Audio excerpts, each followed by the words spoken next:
मेश्राम साहब आगे बढ़े हुए हैं, आगे बढ़े हुए हैं, 50 साल से बढ़े हुए हैं।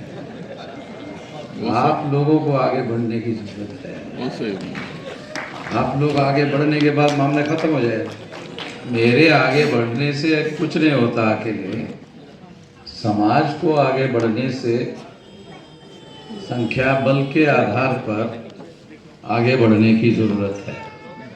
आज राष्ट्रीय मुस्लिम मोर्चा का तीसरा राष्ट्रीय अधिवेशन है और इस अधिवेशन में जो पहला सत्र चल रहा है उसमें जो विषय रखा गया है, एक जालिम का विकल्प दूसरा जालिम नहीं हो सकता, अर्थात सभी मजलूमों में इत्तेहाद कायम किए बगैर मुल्क और कौम की तरक्की मुमकिन नहीं है। गंभीर चर्चा। दूसरा विषय है भारत के मुसलमानों में देशव्यापी समाजी कैडर बेस्ड तंजीम की कमी आज सबसे बड़ी समस्या है, एक चिंता। ये दूसरा विषय है। तीसरा है भारत में worship act 91 places of worship act होने के बावजूद मुसलमानों के इबादत गाहों और वक्फ बोर्ड की संपत्तियों पर नाजायज़ तरीके से कब्जा करना और नष्ट करना शासक जातियों का असंवैधानिक षड्यंत्र है। एक बहस। ऐसे 3 विषय यहाँ चर्चा करने के लिए रखे गए हैं। मैं कुछ बातें आप लोगों के सामने रखना चाहता हूँ जो ज़हनीत के तौर पर मुसलमान जिस तरह से सोचते हैं, मुसलमान जिस तरह से विचार करते हैं, वो क्या वास्तव में मुसलमानों को भारत में आगे बढ़ाने का जरिया है या उस वजह से समस्या पैदा होने का कारण है। एक बहुत सोचने का बहुत ज़्यादा गंभीर मामला है। जैसे मुझे बहुत मुश्किल से ढूंढना पड़ता है ऐसे मुसलमान को जो हिंदू शब्द अपने तकरीर में नहीं कहता। माइक्रोस्कोप लगाकर ऐसा ढूंढने से भी नहीं मिलता।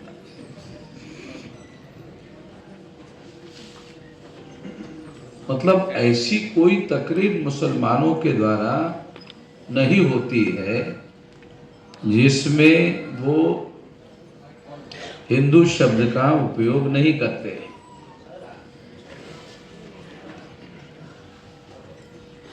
आरएसएस और बीजेपी के लोग जितना हिंदू शब्द का प्रचार नहीं करते हैं उससे कहीं ज्यादा मुसलमान करते हैं। मुझे ये समझ में नहीं आता कि आप लोग आरएसएस का काम कर रहे हो या मुसलमानों का काम कर रहे हो, मुझे ही समझ में नहीं आता। कभी कभी तो मैं मुसलमानों के कार्यक्रम में जाकर लगता है सर मैं अकेला तो नहीं, लोग आरएसएस के लोग घेर करके मुझे बैठे हुए हैं तो मैं अकेला ही हूँ इधर।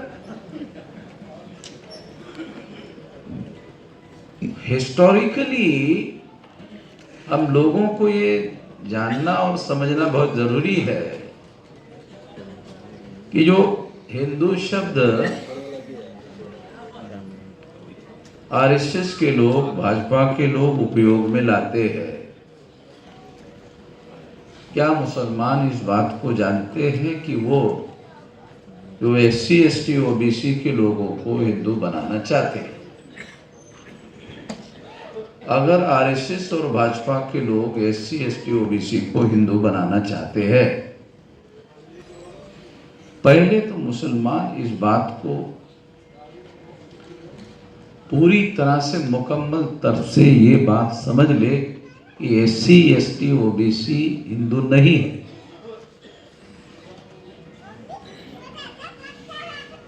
ये पहले समझ ले। ये ना समझने की वजह से बहुत सारी समस्या है मुसलमानों की।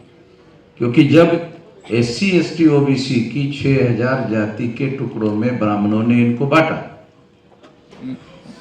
जब आप इनको हिंदू कहते हैं तो RSS को बहुत आसानी से एक शब्द के आधार पर SC ST OBC को हिंदू बनाकर ब्राह्मणों के नीचे लगाना बड़ा आसान हो जाता है। क्या मुसलमानों को ये पता है कि जब फसाद होता है तो कोई ब्राह्मण मुसलमानों का घर जलाने के लिए आगे नहीं रहता है? पता? एक भी ब्राह्मण मुसलमानों का घर जलाने के लिए आगे नहीं रहता है फसाद।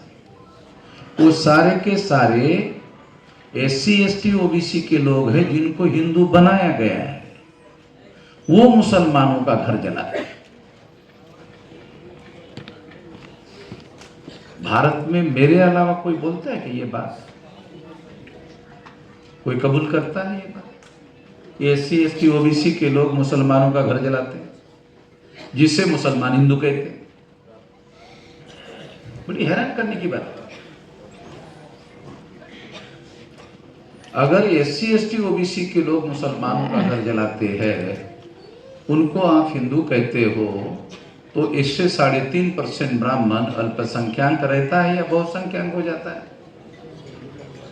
3.5% ब्राह्मण बहुसंख्याक हो जाता है।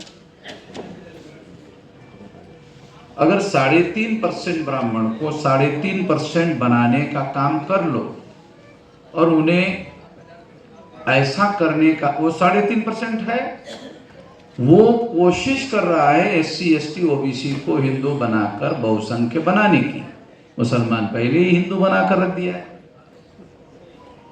ब्राह्मण कोशिश कर रहा है, लगातार कोशिश कर रहा है कि SC ST OBC के लोगों को हिंदू बनाया जाए। क्या इसके बारे में, इस इतिहास के बारे में आप लोगों ने कोई बारीकी से अध्ययन किया? ये सोचने की बात है कि जो अंग्रेज लोग हैं, इस बात के लिए कोशिश कर रहे थे। अंग्रेज लोग इस बात की कोशिश कर रहे थे, प्रयास कर रहे थे, और जब इन लोगों को इस तरह की कोशिश करके कि SC SC की 1000 से ज्यादा जातियां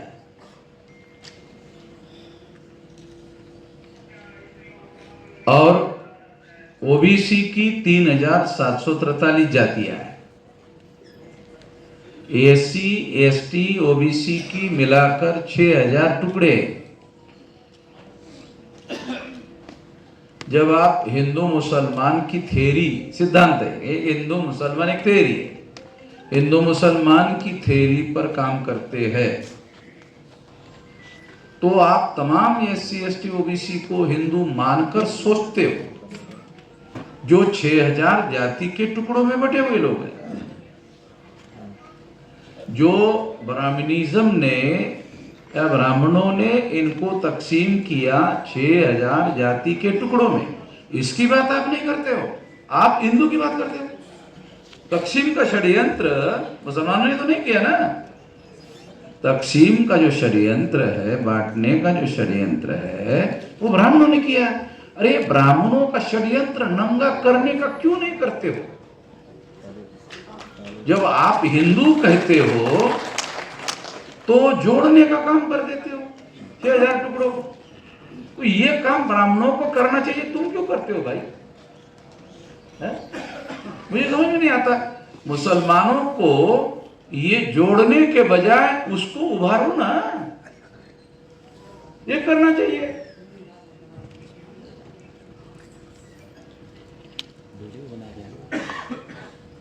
उभारने से क्या होगा? जो ब्राह्मण इनको हिंदू के नाम पर यूनाइट करने का काम कर रहा है, क्यों कर रहा है, कभी सोचा है? ब्राह्मण SC ST OBC को हिंदू के नाम पर यूनाइट करने का काम कर रहा है, अगर पहले से ये हिंदू है तो फिर यूनाइट करने का काम काय के लिए कर रहा है? सोचा क्या? अरे जब ये पहले से हिंदू है जैसा आप मानते हैं, जैसा मुस्लिम मानते हैं, तो फिर यूनाइट करने के काम 100 साल से आरएसएस, विश्व हिंदू परिषद, ये लोग काय के लिए कर रहे हैं? वो जानते नहीं है, वो इस तथ्य को जानते नहीं है यूनाइट। कानूनी भाषा में भी शेड्यूल कास्ट के लोग अलग है, क्या आप जानते हैं? कानूनी भाषा में अलग है। शेड्यूल कास्ट के लोग, शेड्यूल ट्राइब के लोग, ओबीसी के लोग, कानूनी भाषा में भारत के संविधान ने इनको एससी, एसटी, ओबीसी के तौर पर मान्यता दी है। क्या आप बता सकते हैं कि भारत के संविधान ने इन सभी लोगों को हिंदू के नाम पर इकट्ठा करने का कोई ऑर्डर पास किया? भारत के संविधान में है ऐसा कोई ऑर्डर? कोई ऐसा कोई कानून है? क्या कांग्रेस का और बीजेपी की सरकार है, क्या उन लोगों ने ऐसा कोई कानून बनाया? नहीं बना सकते। जो चीज वो आरएसएस ब्राह्मण की सेंट्रल में गवर्नमेंट होकर जो काम नहीं कर सकते हो, आप प्रचार में हिंदू हिंदू हिंदू हिंदू करते रहते हो। इसीलिए मैं ये कहता हूं कि ये इंटेलिजेंसिया जो मुसलमानों का है, अरे भाई आप सोचो तो, अब ऐसा क्यों कर रहे हो? एससी को आप हिंदू कहना बंद कर दो तो हम लोगों के ऊपर आप लोगों का बहुत उपकार होगा। कुछ करो मत हमारे लिए, एक काम करो, एससी को हिंदू मत कहो। तो मैंने जब ये बात कही तो कुछ मुस्लिम लोगों ने मुझे कहा कि आप लोग इसको हिंदू कहते हैं। ऐसा कुछ मुस्लिम लोगों ने मुझे कहा। आप मुसलमानों में से कुछ लोगों को जो मैंने कहा तो उन्होंने मुझे कहा, अरे आप ही लोग तो अपने को हिंदू कहते हैं। मुस्लिम लोगों ने मुझे कहा, तो मैंने कहा चलो हम गधे लोग हैं, आप तो अक्लवान हैं, हम गधे। जाहिल है, जाहिल तो आप ही लोगों का शब्द है। जाहिल तो हिंदी लिटरेचर का शब्द नहीं है। जाहिल जो है उर्दू भाषा का शब्द है, मुझे बड़ा प्रिय शब्द है। इससे बेहतर शब्द हम लोग बोलते अनाड़ी है, गवार है, बहुत सौम्य शब्द। जाहिल, अरे बाप रे कितना जबरदस्त शब्द है जाहिल, आप ही लोगों का है। तो जाहिलों में, ये सारे लोग जाहिलों में। अगर आप इनको हिंदू कहने के बजाय मैं आपको इजाजत देता हूं इनको मुसलमान जाहिल कहे, और आपको कोई रुकावट करने का काम करे तो बोला मोहम्मद मिश्रा ने कहने के लिए कहा, क्योंकि मेरे बराबरी का कोई है कि भारत में काम करने के लिए किसी की औकात है मेरे से मुकाबला कर ले? मैं तो मैदान जंग हूं, मेरे से कोई मुकाबला नहीं कर रहा है। तो जहनीयत के तौर पर हम लोगों को, क्योंकि ये शरीर कैसे काम करता है, विज्ञान के अनुसार बताता है, शरीर कैसे काम करता है, जैसे आपका दिमाग उसको चलाता है। अगर आपका दिमाग गलत तरीके से सोचता है तो आपका शरीर भी गलत तरीके से काम करेगा। इसलिए शरीर सही तरीके से काम करे, इसका सबसे बड़ा इलाज ये है कि उसका दिमाग सही तरीके से सोचने का काम करे। ये कॉन्फ्रेंसेस हम काय के लिए कर रहे हैं, ये अलग अलग सब्जेक्ट हम काय के लिए रख रहे हैं, तो जहन ठीक करने के लिए तो कर रहे हैं ना, दिमाग ठीक करने के लिए तो कर रहे हैं। तो मैं आप लोगों को अनुरोध करूंगा, और ये वीडियो सारे देश भर में हम लोग शाया करेंगे, पब्लिश करेंगे, कि मुसलमान हमें हिंदू ना कहे, मुसलमान हमें जाहिल कहे। अगर आपको ये रिटर्न लेटर चाहिए तो देने के लिए तैयार।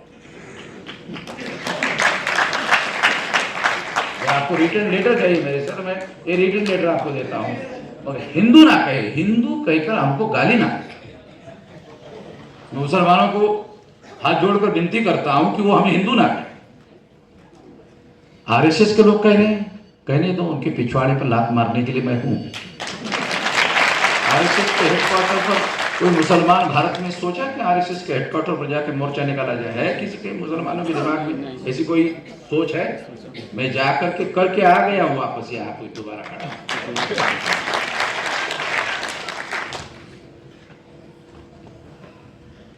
ऐसा किसी मुसलमान के दिमाग में भी नहीं आया कि मुसलमानों की सारी तंजीमें मिलाकर आरएसएस के हेडक्वार्टर को घेरा जाए।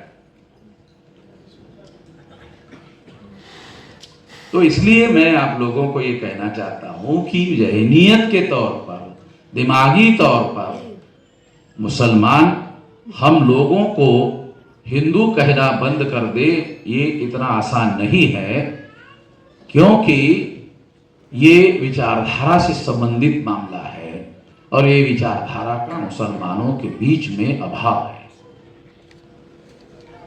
उस अभाव का मौलिक कारण ये है कि मुसलमान ज्यादा से ज्यादा जालिमों के संपर्क में रहता है। भारत में आजादी मिलने के बाद इमरजेंसी आने तक तो आंख लगाकर मुसलमान कांग्रेस के साथ रहते थे। ये तो ये इतिहास है, मैं कोई जबरदस्ती नहीं कह रहा हूं। कांग्रेस के साथ रहते थे। कांग्रेस किसने बनाई? ब्राह्मणों ने। ब्राह्मण कौन है? जालिम। तो इमरजेंसी में कुछ गड़बड़ियां मुसलमानों के साथ हुई तो मुसलमानों ने थोड़ा सा अंतर बनाकर काम करना शुरू कर दिया और फिर वो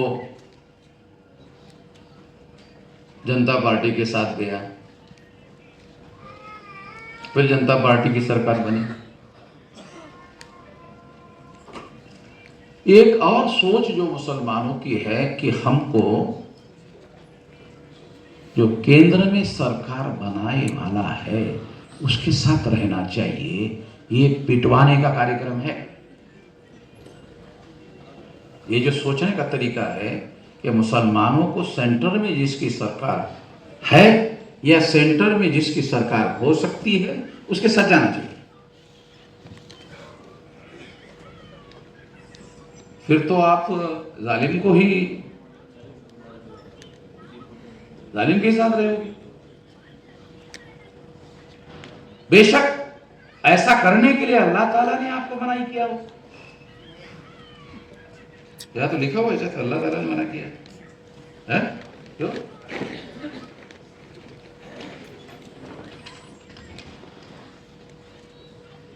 जालिम का मुकाबला करने का आदेश है इस्लाम में। जालिम का मुकाबला करो और जितनी ताकत है, अगर कोई शारीरिक ताकत नहीं है तो दिमाग में सोच लो कि हमको विरोध करना चाहिए। कम से कम ये दिमाग में सोचो। क्यों? कम से कम जालिम की साइड में तो खड़ा है। अगर दिमाग में जालिम के विरोध में है, जो दिमाग जालिम के विरोध में है वो जालिम के साथ तो नहीं रहे। दिमाग में जालिम के विरोध में सोचे तो जालिम के साथ खड़ा नहीं होगा। जालिम के साथ खड़ा नहीं होगा तो जालिम की ताकत बढ़ेगी। कितनी अच्छी बात है, कितनी सही बात है। तो मुझे इसलिए ये बातें कहनी पड़ रही है क्योंकि इस सोच में मुसलमानों के अंदर बदलाव होने की जरूरत है। SC ST OBC के लोग मजलूम है और आपको आदेश है मजलूम का साथ देना चाहिए। इस्लामिक फर्ज है, ऐसा मुझे स्कॉलर लोगों ने बताया। सही गलत तो आप ही जानते हैं, मैं तो नहीं जानता क्योंकि आप उसके ज्ञानी हैं, जानकार लोग हैं। ये फर्ज है। अच्छा, यहां कोई पूछने वाला नहीं आपको कि फर्ज आप निभा रहे हो कि नहीं निभा रहे। मगर मुझे और एक मौलाना ने बताया कि आखिरत में पूछा जाएगा। बराबर DGP साहब, बराबर है क्या? ऐसा है क्या? आखिरत में पूछा जाएगा? हाँ, तो पूछा तो जाएगा भाई, ये ध्यान रख। अगर इधर नहीं पूछा जाएगा वहां पूछा जाएगा तो उधर तो पूछा ही जाएगा।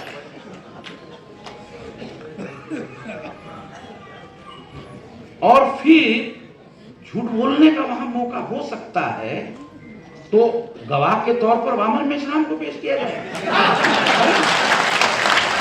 आगे लोग बता रहे, वही बता रहा हूं, गवाही तो पेश होगा ना, वही होता है।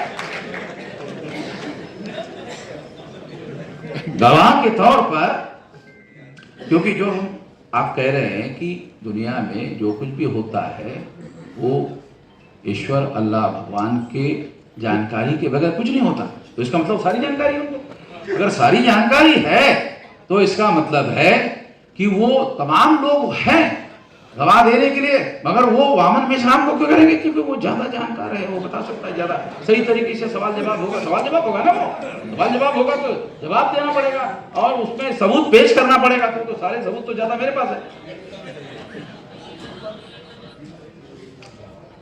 तो इसलिए मैं आप लोगों को अनुरोध करता हूं कि ये जो बात है कि आप लोगों को मजलूम के साथ रहना चाहिए, मजलूम को साथ सहयोग और समर्थन देना चाहिए, इस्लामिक फर्ज है।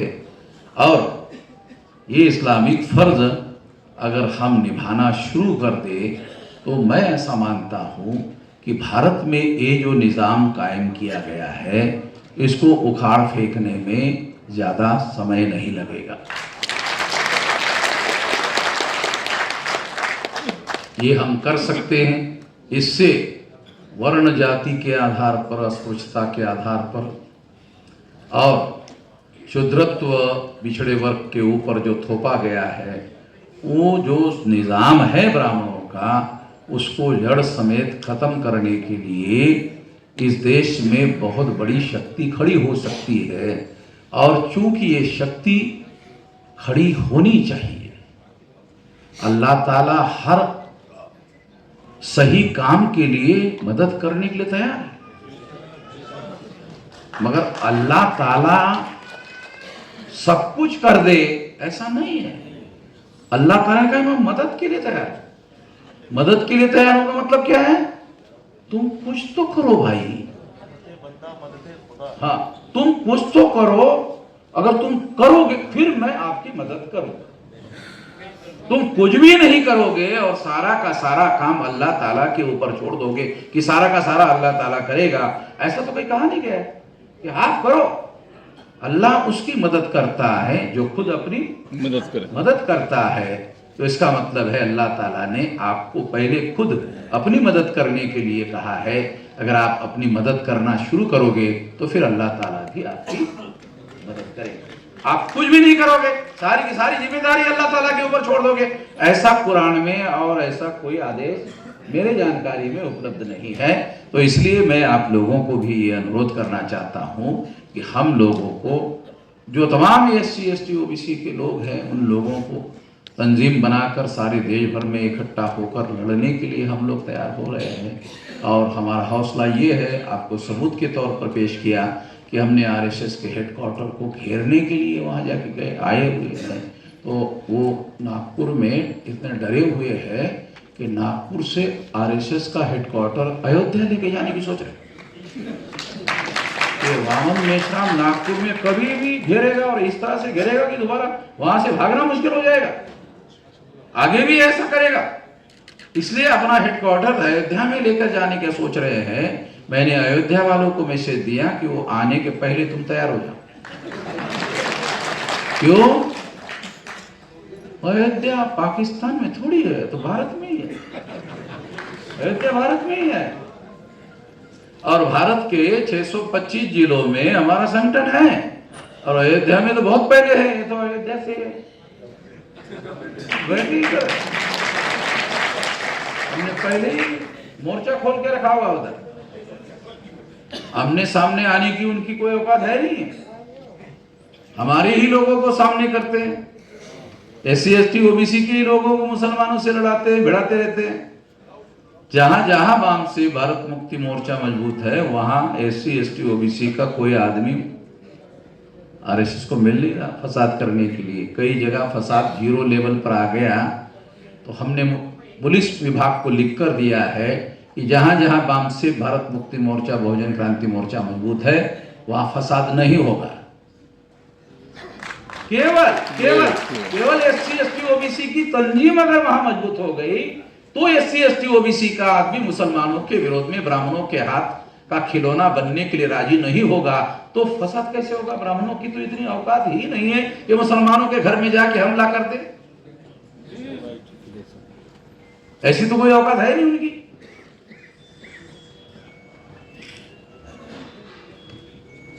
इसलिए साथियों, मैं आप लोगों को ये अनुरोध करना चाहता हूं कि SC ST OBC की तंजीमें हम लोग सारे देश भर में मजबूत कर रहे हैं। इसका एक बहुत बड़ा आंदोलन खड़ा करने के लिए हम लोग कोशिश में लगे हुए हैं। तो ये मुसलमानों को ये बात जरूर है कि मीडिया में हमारी कोई खबरें नहीं आती है, क्योंकि मीडिया का चलाने वाला कौन है? बनिया है, तो तीसरे वर्ण का आदमी वैश्य है, और इसका संपादक और पत्रकार कौन है? ब्राह्मण है। तो ब्राह्मण बनिया मीडिया जो है वो हमारी एक सिंगल लाइन की खबर नहीं चाहता है। क्यों नहीं चाहता? कभी सोचा आप लोगों ने? उसको उनको खुल्ला नंगा करता हूं, मेरे खिलाफ कोई एफआईआर है भारत में? किसी ब्राह्मण की औकात है कि मेरे खिलाफ कोई एफआईआर करते? एक तो मैं कानून और संविधान के दायरे में रहकर काम करता हूं, और मेरे पास ऐसे हजारों सबूत है ब्राह्मणों के जो वो कानून और संविधान के विरोध में जाके काम करते हैं। तो इसलिए हम लोग इस काम को अंजाम तक पहुंचाने के लिए ये प्रयास भी कर रहे हैं। राष्ट्रीय मुस्लिम मोर्चा बनाने में भी हम लोग आप लोगों को 625 जिलों में अगर मान लो मुस्लिम है तो मुझे आप लोग केवल एक टेलीफोन कर देना, एक टेलीफोन कर देना, मैं 24 घंटे में वहां राष्ट्रीय मुस्लिम मोर्चा की यूनिट बना दूंगा। 24 घंटे, ज्यादा नहीं। जहां हमारा संगठन है वहां मैं हमारे लोगों को बोलकर 24 घंटे में मुस्लिम लोगों का राष्ट्रीय मुस्लिम मोर्चा का संगठन खड़ा कर दूंगा। क्योंकि संगठन खड़ा करने के लिए कम से कम एक आदमी चाहिए। एक मुसलमान हमारे साथ मिल जाता है। वामन में इस्लाम का नाम मुसलमानों के पास पहुंच गया है, उनको मालूम है, अरे ईमान वाला आदमी। इतना अच्छा शब्द मैंने यूज किया, आप लोगों को बहुत पसंद है, मुझे मालूम है कौन सा शब्द आपको मालूम। मुसलमानों के मेरे से ज्यादा SC ST OBC में कोई ईमान वाला आदमी नहीं है। मुसलमानों में होगा क्योंकि वो 5 बार नमाज पढ़ता है तो ज्यादा होगा, मैं मान लेता हूं। तो इसलिए साथियों, हम लोगों को ये तंजीम जरूर खड़ी करनी चाहिए, और आप लोगों को मैं एश्योरेंस देता हूं, मेरी सरकार नहीं है मगर मेरी संगठन शक्ति कम नहीं है। मैं जहां जहां भी हमारी संगठित शक्ति है वहां वहां मुसलमानों के प्रोटेक्शन के लिए हम पूरी संगठित शक्ति लगाएंगे। अभी हमारे पास रिकॉर्ड है, जहां जहां हमारी संगठित शक्ति है वहां बाजार बंद हो गए। हमारी सरकार नहीं है, हमारी संगठित शक्ति है तो बाजार बंद हो गए। सरकार आने के बाद क्या होगा आप सोच लो। आपको सोचने की क्या जरूरत है, उनको सोचने की जरूरत है।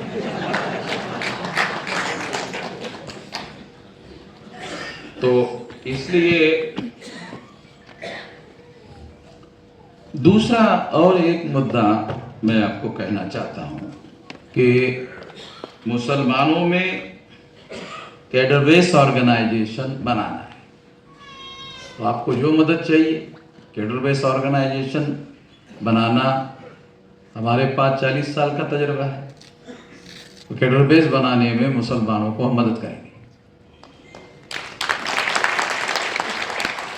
अभी चांद मोहम्मद जो है, ये नौजवान आदमी है, ये ऑल इंडिया का मुसलमानों का संगठन बनाने के लिए हमने उनको इस काम के लिए दिया, ये बना, और उसकी सारी जिम्मेदारी मेरी, उसके परिवार के खाने पीने की रहने की सारी जिम्मेदारी मैं लिया हूँ कि तुम ये मुसलमानों का संगठन बनाए, उसकी सारी जिम्मेदारी हमने ये करो। मुसलमानों की तंजीम अगर इतनी ज्यादा मजबूत हो जाएगी तो फिर मुसलमानों की भी तो आंतरिक ताकत बढ़ेगी ना। मैं तो कभी ये नहीं कहता हूं कि मुसलमानों को SC ST OBC के ऊपर निर्भर रह के काम करो, नहीं, तंजीम बनाओ, अपनी आंतरिक शक्ति बढ़ाओ, ताकत बढ़ाओ। दूसरों के ऊपर निर्भर रहना ये सही सिद्धांत नहीं है। इस तरह से मुसलमानों ने आजादी में दूसरों के ऊपर सारा का सारा छोड़ दिया, ये बहुत गलत सिद्धांत, उपयोगी नहीं है ये। और इस वजह से जिनको आप लोगों ने सेंट्रल गवर्नमेंट ने पहुंचाया, उनके राज में 65,000 फसादात हुए, बराबर। पुलिस विभाग के हमारे DGP साहब यहाँ 65,000 फसादात ऑल इंडिया में हुए, उन्हीं के राज में हुए। और RSS वाले कह रहे देखो हमारी सेंटर में सरकार है मगर हम फसाद नहीं होने दे रहे, हमारी सरकार कितनी अच्छी है, ऐसा कहने का मौका मिला। तो कांग्रेस को आपने दिल्ली में पहुंचाया, कांग्रेस ने फसाद करवाए। कांग्रेस ने फसाद क्यों करवाए? क्योंकि मुसलमानों को निरंतर असुरक्षा में रखो, तब मुसलमान हमारे साथ रहेगा। इसके बारे में सोचो कि मुसलमान जितना ज्यादा असुरक्षा में रहेगा उतना ज्यादा कांग्रेस के साथ रहेगा।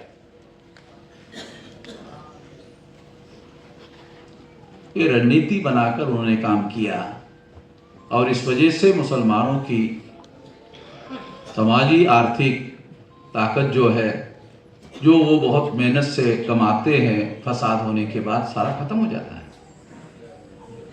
तो इसलिए हम लोगों को ऐसे लोगों के साथ मिलकर काम करना चाहिए जो आप ही की तरह मजलूम हो। अगर मजलूम और मजलूम का इत्तेहाद होता है, एकता होती है, तो दोनों मिलकर जालिम को खत्म कर सकते हैं। ये काम ये इस्लामिक फर्ज भी है और एक सामाजिक काम भी है। तो ये तंजीम का फर्ज बनाकर अगर हम काम करते हैं तो निश्चित रूप से मैं ऐसा मानता हूँ कि ये एक बहुत बड़ा काम भारत में होगा और ये ऐसा काम है जो भारत को आंतरिक रूप से बहुत ज़्यादा मजबूत करेगा और दुनिया में भारत का नाम बहुत शक्तिशाली देश के रूप में होगा। मुझे ऐसा लगता है कि दुनिया में बहुत सारे देश इस्लामिक कंट्री है, क्या उससे कम पॉपुलेशन है हमारा मुसलमान? कम नहीं है, काफी बहुत ज्यादा संख्या है। मुसलमानों की संख्या छोटे छोटे देश है, 50 लाख 1 करोड़ 1.5 करोड़ वाली संख्या वाले देश है, मगर हमारे देश में 20 करोड़ से तो मुझे लगता है कम नहीं है। इंडोनेशिया के बाद इतनी ज्यादा आबादी जो है भारत में है। और तो इससे क्या होगा? इससे भारत बहुत ज्यादा मजबूत और शक्तिशाली देश होगा, तो मुसलमान भी उसी अनुपात में शक्तिशाली हो जाएगा। तो ये जो सिद्धांत है मजलूम और मजलूम के इत्तेहाद करना, उसको इकट्ठा करना, ये काम हमको करना चाहिए। और ये काम करने के लिए आपको जो भी मदद चाहिए, जो भी आपको इसमें सबसे ज़्यादा दिमागी मदद की ज़रूरत है और उसके जो SC ST OBC से संबंधित जो डाटा है, जो जानकारी है, वो तो हमारे पास है। हमारे पास इसकी कोई कमी नहीं है। 50 साल से काम कर रहे हैं, तो निश्चित रूप से इसके बारे में हमारे पास पर्याप्त डाटा है, जानकारी है। तो ये जानकारी आपको दी जा सकती है और यही लोग मजलूम है। आपको 15 अगस्त से मजलूम बनाने का कार्यक्रम चलाया गया और आज आपकी मान्यता प्राप्त हो। मुसलमान भारत में मजलूम लोग हैं, मान्यता प्राप्त है, मजलूम है। जो संविधान ने अधिकार मुसलमानों को दिए, बाबा साहब आम्बेडकर ने दिए, बराबरी के अधिकार दिए, जो भी देश में सरकार चला रहा है वो मुसलमानों के बराबरी के अधिकार मानने के लिए तैयार नहीं, जो संविधान ने दिए हुए अधिकार मानने के लिए तैयार नहीं। कोई किसी को अधिकार देता नहीं है, अपने अपने हक और अपने अपने अधिकार लेने पड़ते हैं और लेने के लिए तंजीमें बनानी पड़ती है। क्या मुसलमानों के देशों में तंजीमें नहीं होती है हक लेने के लिए? वहां भी तंजीम के बगैर हक मिलता ही नहीं है। तंजीमों के बगैर जो संविधान में हक और अधिकार दिए जाते हैं वो लोगों को मिलते ही नहीं है, तंजीम बनानी ही पड़ती है। जो इस्लामिक कंट्रीज है वहां भी तंजीमें मुसलमानों को फिर भी बनानी पड़ती है, क्योंकि जो रूलर होता है वो बहुत बार जो है वो लोगों के हक और अधिकार देने से मना कर देता है, तो वो लेने ही पड़ते हैं। तो उसके लिए संगठन और तंजीम होना बहुत ज़रूरी होता है।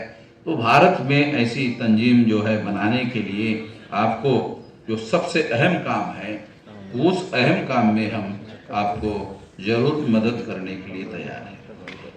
साथियों,